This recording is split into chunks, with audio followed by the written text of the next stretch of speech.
করব তেল ছাড়া। এ দেখো এখানে বরবটি, তারপরে কুমড়ো আর ক্যাপসিকাম নিয়েছি, গাজরটা বলতে ভুলে গেছি, যারা আলু খাও সব রকম সবজি তোমরা দিতে পারো। আমার কাছে এই কটা সবজি ছিল, বুঝলে, সব ছেড়ে দিলাম সবজি কটা, দিলাম লঙ্কা দিয়ে দিলাম, লাউ দেবো, সব দেবো, লবণ দিয়ে একটু কালারটা হওয়ার জন্য কাশ্মীরি মির্চ দিয়ে দিলাম,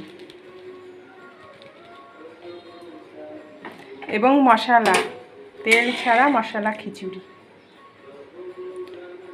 ডাল দেব না, অনেকের ডাল খেলে গ্যাস হয়ে যায়, আমি ডাল দেব না, শুধু ডালিয়ার খিচুড়ি দেবো।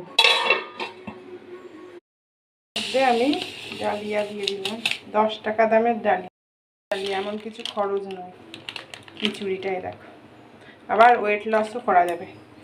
ডালিয়াটাকে ভালো করে ধুয়ে নিচ্ছি, ভিজিয়ে রাখবে, একটু সিদ্ধ হবে। অনেকে প্রেসারেও দিতে পারো, বেশ। তারপরে ডালিয়াটা দেবো, ডালিয়াটা দিয়ে দিলাম,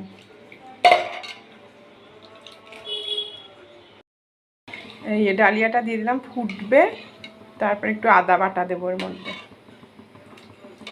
দিয়ে দিলাম, দিয়ে ভালো করে নাড়বো, ফুটুক, তারপরে গোলমরিচ দিয়ে দিলাম,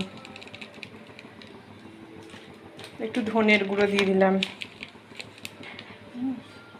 সমস্ত মশলা যেটা তোমরা ভালোবাসো সেই মশলা দিয়ে দেবে, আর একটু সবজি মশলা দিয়ে দিলাম সানরাইজের, আমি সবই এখানে সানরাইজের ব্যবহার করেছি। হয়ে গেছে আমার ডালিয়া। এরকম যারা ঝোল ঝোল খেতে ভালোবাসে ঝোল ঝোল খাবে, আর যারা একটু শুকনো করতে পারো শুকনো খাবে। বেশ, আমার হয়ে গেছে ডালিয়াটা। এইবার দিতে পারো, কিন্তু যে আবার ঘিও দিতে পারো, খেতে অসাধারণ লাগবে। এটা দিলাম, ব্যাস, আর কিছু দেব না। সাজানোর জন্য আমি এটা একটু দিয়ে দিলাম।